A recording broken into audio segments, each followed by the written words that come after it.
A group of experts on Saturday met and discussed against the RBI's decision of escalating bank charges on consumers. Now, this comes at a time when the government is forcing consumers to have bank accounts and to go digital.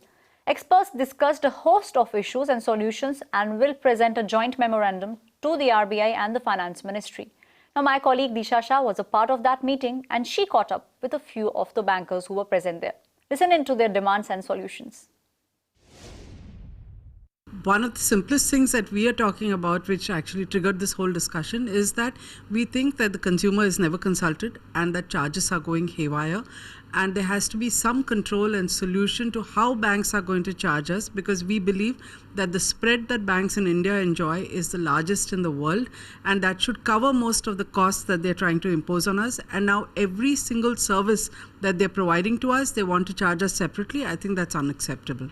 Banks have learned to profit themselves.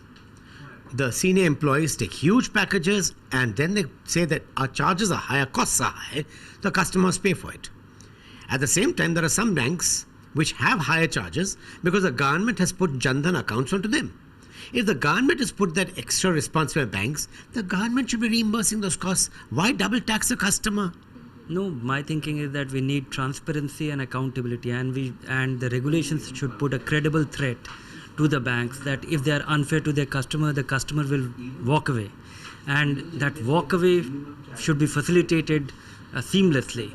So these two things, and I think the costs which are debited to customers, there should be routine cost and non-routine cost. All non-routine cost, at least before debited, it should be authorized by the customer.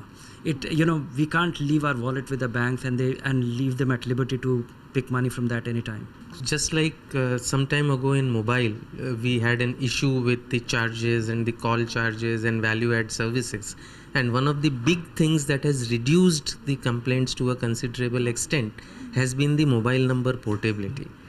I'm saying something similar, whether it be my bank accounts or whether it be my loans, I should have a very easy portability option. People should not be allowed to charge me for porting out, and that process should be simple and transparent.